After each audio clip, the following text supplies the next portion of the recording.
আমাদের যে আজকের ক্লাসটি আছে, আমাদের আছে 4 নম্বর ক্লাস, তাই না? জি 4 নম্বর ক্লাস হচ্ছে মডিউল 3, সূত্র এবং ফাংশন সম্পর্কে আমাদের ক্লাসটি, ফর্মুলা এবং ফাংশন। কিন্তু আমাদের এক্সেল এর মূল বিষয় হচ্ছে হিসাব নিকাশ। আমরা যে এর আগে শিখেছি হচ্ছে ফরম্যাটিং বিষয়ে। এখন যে আমরা মূলত যেটা আমাদের দরকার, আমরা সেটার মধ্যে প্রবেশ করছি। এটাতে আমাদের হয়তো বেশ কয়েকটা ক্লাস হবে, এরপরে আমরা অন্য ধাপে যাব। মডিউল 3, ফর্মুলা এবং ফাংশন সম্পর্কে। ফর্মুলা কি? আমাদের কিন্তু আমরা যোগ বিয়োগ গুণ ভাগ এইগুলো করি না, জি ভাইয়া। সেল ডিফারেন্সের মাধ্যমে যেটা আমরা করি এইগুলো হচ্ছে ফর্মুলা, অর্থাৎ আমরা ফর্মুলা তৈরি করি। ফর্মুলা হচ্ছে আমরা যেটা নিজেরা তৈরি করি, এটাই হচ্ছে ফর্মুলা। কিন্তু এই যে আমরা কিন্তু অনেক সময় বলছি যে ফাংশন ব্যবহার করছি, ফর্মুলা ব্যবহার করছি, কিন্তু এই ফর্মুলার ফাংশনটা আমাদের কিন্তু এলোমেলো হয়ে যায়। আসলে ফাংশনের মধ্যেই কিন্তু আমরা ফর্মুলা প্রয়োগ করি, প্রতিটা ফাংশনের মাধ্যমেই আমরা কিন্তু ফর্মুলাকে প্রয়োগ করি।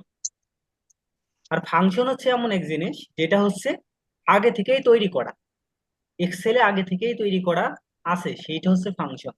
সেই ফাংশনকে কিন্তু আমরা পরিবর্তন করতে পারবো না, কারণ সেটা তৈরি করে দেওয়া আছে। যেমন সাম ফাংশনের যে সিনট্যাক্সটা, সাম যেভাবে কাজ করবে ওটা একটা ফাংশন, ওইভাবে আগে থেকেই তাকে তৈরি করা আছে। Average function, count function, if function, এরকম অনেক ফাংশন আছে। গাণিতিক ফাংশন আছে, টেক্সট ফাংশন আছে, লজিক্যাল ফাংশন আছে, টাইমের বিভিন্ন ধরনের ফাংশন আছে, যেগুলা এক্সেলে আগে থেকেই তৈরি করা। আর এই ফাংশনের মধ্যে আমরা ফর্মুলাকে ইউজ করে আমাদের কাজটাকে আরো ইফেক্টিভ করি এবং নিজেরা তৈরি করি যেগুলো, সেটাই হচ্ছে ফর্মুলা।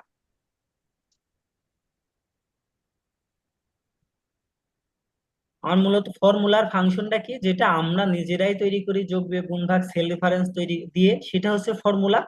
ফাংশন হচ্ছে কি, যেটা আগে থেকেই আছে, তৈরি করা থাকে। নির্দিষ্ট, ঠিক আছে, তৈরি করা আছে। যেমন আমরা যখন কাজ করছি তখন কিন্তু কি আমাদের বিভিন্ন ফাংশন নিয়ে কাজ করছি, সেটাকে তৈরি করছি আমরা, ওটা শুধু প্রয়োগ করছি, ব্যবহার করছি। সেম এখানে একই রকম।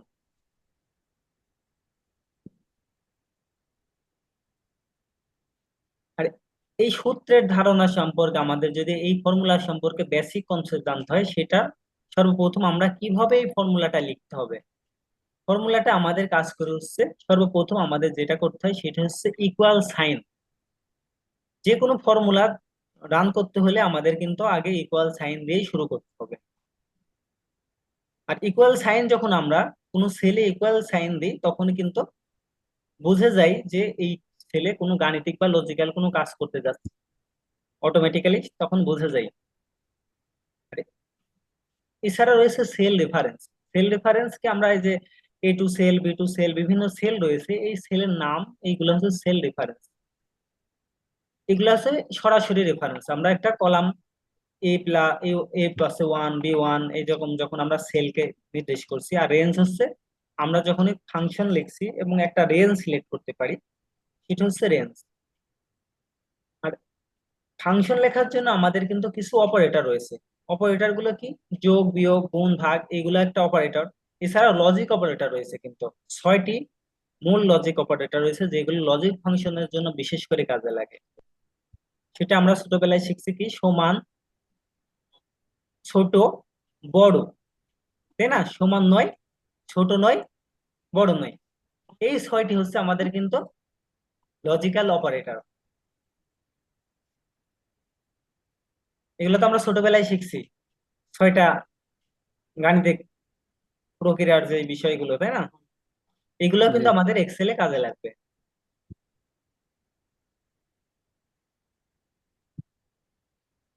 এখন যদি আমরা এই বিষয়টা এক্সেলে আমরা দেখতে চাই বা দেখাই, আমাদের এক্সেলে কাজ করতে গেলে আমরা যেই ফর্মুলা বা ফাংশন যেটা করি, আমি কিছু সংখ্যা ইনপুট দিচ্ছি।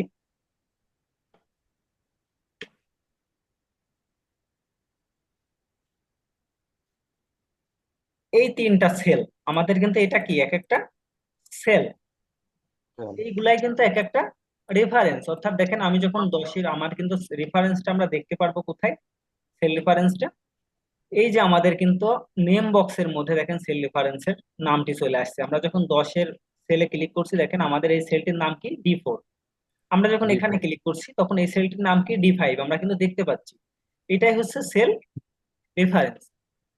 এই সেল রেফারেন্স যদি আমরা ভালোভাবে না জানতে পারি তাহলে কিন্তু আমরা ফাংশন ঠিক মতো ব্যবহার করতে পারবো না, দ্রুত কাজ করতেও পারবো না। আমাদের ফাংশন ভালোভাবে কাজ করাতে হলে, আমরা যদি দ্রুত কাজ করতে চাই, তাহলে অবশ্যই আমাদের প্রতিটা সেল রেফারেন্স সম্পর্কে ভালো মতো জানতে হবে। মানে একটা ফাংশনের মূল ভিত্তি হলো এই সেল রেফারেন্সটা। কারণ আমরা দেখা যাচ্ছে যে কিছু শিট অনেক সময় কি করে, আমরা যেখানে প্রতিষ্ঠানে শিখি তারা বিভিন্ন শিট থেকে তাদের ফাংশন গুলো লেখা আছে বা কাজগুলো আছে যে কিছু ওভার টাইমে শিট করায়। দেখা যাচ্ছে যে বিল বিল কাউন্ট করা শেখায়, তারপরে শেখায় হচ্ছে রেজাল্ট শিট কিভাবে তৈরি করবে। এইসব ফাংশন লেখা থাকে এবং সেগুলো ব্যবহার করে শুধুমাত্র ওটুকু দেখায়। কিন্তু আমার যদি বেসিকটা জানা থাকে, এরকম হাজার হাজার ফাংশন, আমরা ফর্মুলা ফাংশন প্রয়োগ করে একসাথে আমরা নিজেরাই কিন্তু অনেক সুন্দর সুন্দর তৈরি করতে পারবো জিনিসগুলো। এইগুলো আমাদের সেল রেফারেন্স। এখন যদি এই সেল রেফারেন্স আমরা যোগ করতে চাই, ফর্মুলা বা ফাংশন কাজ করে কি দিয়ে? Equal sign. আমরা যে কোনো ফাংশন যদি লিখতে চাই, আমরা চাচ্ছি যে এই তিনটা সেলকে যোগ করব। আমি যদি এখন এইভাবে যোগ করি, 10, 20, 30, দেখেন এও একটা যোগ, 60, তাই না? কিন্তু জি আমি যদি এখানে চেঞ্জ করি, দেখেন এখানে কি এই যোগফলের কোনো পরিবর্তন আসছে? না ভাই। পরিবর্তন আসে নাই। কি জন্য? আমি এখানে কিন্তু কোনো সেল রেফারেন্স দেয়নি, দেওয়া হয়। শুধুমাত্র আমি নাম্বার গুলা এখানে বসাইছি। কিন্তু আমি যদি সেল রেফারেন্স কে ধরে কাজ করি, অর্থাৎ আমি সাপোজ চাচ্ছি এই তিনটা যোগফলকে আমি এখানে বসাইতে চাই, এই ঘরটাতে যদি আমি এই তিনটা যোগফল বসাতে চাই, আমি যদি এখন সেল রেফারেন্স ধরে করি সমান, এটা কিন্তু ফর্ম, প্রত্যেকটা আমি যেটা এখন দেখাচ্ছি এগুলা কিন্তু ফর্মুলা, কোনো ফাংশন না। কারণ আমি কিন্তু এখানে কোনো ফাংশন ইউজ করছি না। এই সেল যোগ এই সেল যোগ এই সেল, এটা কি হচ্ছে? আমার সেল রেফারেন্স কাজ করছে। অর্থাৎ আমি সেলকে বলে দিচ্ছি যে তুমি এই সেল এই সেল এই সেল যোগ করো, দেন এন্টার। এখন দেখেন এখানে কত দেখাচ্ছে? 70। সত্য। এখন যদি আমি এই যে যে কোনো ঘরে আপনি শুধু ইনপুট চেঞ্জ করে দেন আপনার যত দরকার, দেখেন কি পরিবর্তন হয়ে গেল। জি হুম, এই পরিবর্তন হচ্ছে হয়েছে। সেল রেফারেন্সের মজা। আমরা যখনই এটাতেই করবো, এটা ডাইনামিক কাজ করবে। আর আমরা যদি এই যদি ক্যালকুলেটরের মতো যদি যোগ করি, 30 যোগ 20 যোগ, আমাদের কিন্তু যখন আমরা সেলের পরিবর্তন করবো এখানে কিন্তু কোনো পরিবর্তন আসবে না। হবে না। আসবে না। এই জন্য আমরা কোনো ফর্মুলা বা ফাংশন নিয়ে কাজ করতে হলে অবশ্যই আমাদের সেল রেফারেন্স কিন্তু ভালোভাবে জানতে হবে। আর এই যে সেল রেফারেন্সটা আমরা দেখালাম, এই সেল রেফারেন্স আবার তিন ধরনের। এই যে আমরা যেটা দিচ্ছি এটা হচ্ছে কি? রিলেটিভ। Relative cell reference. আমরা যদি এটাকে টেনে দিই তাহলে সে নিচে নিচে সব ঘর, সব সেলকে একই রকম ভাবে কাজ করবে। এটা কিভাবে কাজ করছে দেখেন, কিভাবে কাজ করছে। ওর নিচের ঘরগুলো কিন্তু অটোমেটিক চলে যাচ্ছে নিচে নিচে। এটা হচ্ছে রিলেটিভ।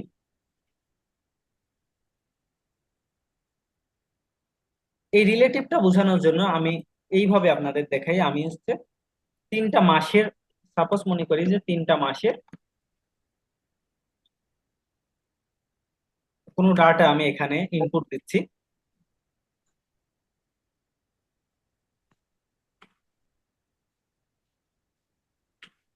মনে করি যে ওয়াইফাই বিল 3 মাসের, ঠিক আছে?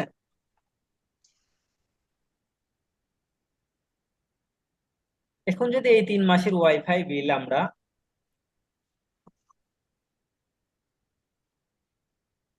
যোগ করি,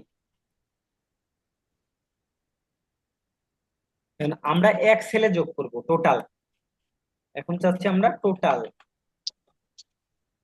সমান, আমি এখানে একটি ফাংশন ইউজ করছি, সেটা হচ্ছে সাম ফাংশন। সেল রেফারেন্সের মাধ্যমে আমি সেল রেফারেন্সটাও দেখাচ্ছি, আপনাদের একটা ফাংশনও শেখাচ্ছি এর মাধ্যমে। সাম ফাংশন, আমরা যে কোনো যোগ করার জন্য আমরা সাম ফাংশনকে ইউজ করি। আমরা ইকুয়াল, তারপর হচ্ছে সাম দিতে হবে, তাই না? হ্যাঁ হ্যাঁ, যে কোনো ফাংশন লেখার আগে ইকুয়াল, এরপরে আমাদের ফাংশনের নাম কি হবে, দেন একটা বন্ধনী। প্রত্যেকটা ফাংশন লেখার পরে একটা সিনট্যাক্স দেখা হবে, এখানে বলছে নাম্বার 1, নাম্বার 2, নাম্বার 3। আমরা চাচ্ছি হচ্ছে সেল রেঞ্জ দিয়ে। আমরা সেল ডিফারেন্স করবো না, এখন সেল রেঞ্জ। আমরা সেল রেঞ্জ বললাম না, cell difference, cell range. Cell range কি, আমরা যদি এই যে এই ঘর থেকে এই ঘর পর্যন্ত টেনে দিই, এটা হচ্ছে সেল রেঞ্জ।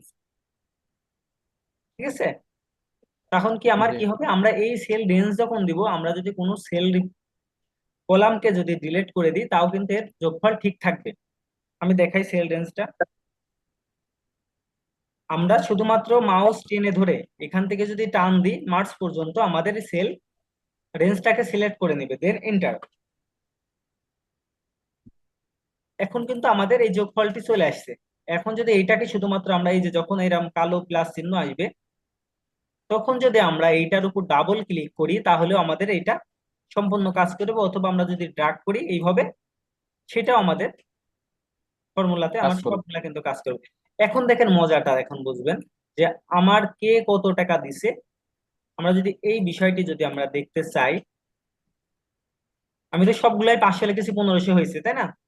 এখন যে জি। ফেব্রুয়ারি মাসে একজন 400 দিচ্ছে সাপোজ, দেখেন এখানে একজন 200 টাকা দিছে, অটোমেটিক চেঞ্জ হচ্ছে। হ্যাঁ, চেঞ্জ হচ্ছে। এই ফাংশনের মাধ্যমে আমরা, সেল ডিফারেন্সের মাধ্যমে, এইটা হচ্ছে রিলেটিভ। দেখেন আমি তো একটা ঘরে বসাইছিলাম ফাংশন, তাই না? জি। আমরা কয়টা, একটা ঘরে বসাইছি, কিন্তু আমরা যখনই ড্রাগ করছি তখন কিভাবে হয়েছে দেখেন। এটা প্রথমে আছে বি4 থেকে ডি4। বি4 এর ঘর কোনটা, আমার এই যে এইটা হচ্ছে বি4 থেকে ডি4 এর সেল, D4। তাই না? আর এই ঘরে কি,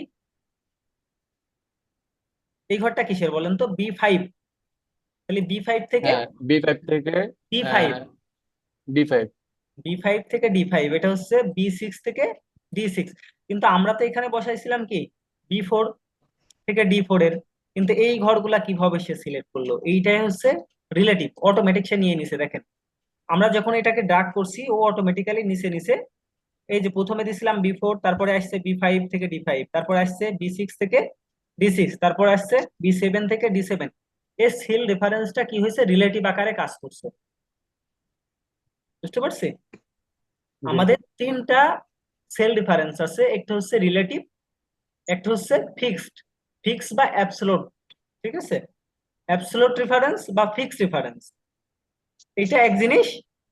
আর একটা হচ্ছে মিক্সড, অর্থাৎ রিলেটিভও থাকবে, কখনো রিলেটিভ কলাম রিলেটিভ থাকবে, কখনো রো রিলেটিভ থাকবে, বা কখনো কলাম ফিক্সড হবে, কখনো রো ফিক্সড হবে। এটা হচ্ছে মিক্স। এইটা আমার কখন কাজে লাগবে, এই বিষয়গুলো আমরা দেখব। এখন আমরা যে বিষয়টি দেখলাম, এটা হচ্ছে সেল রেফারেন্সের রিলেটিভ রেফারেন্সটা। তাহলে রিলেটিভ রেফারেন্সটা বুঝতে পারছি আমরা।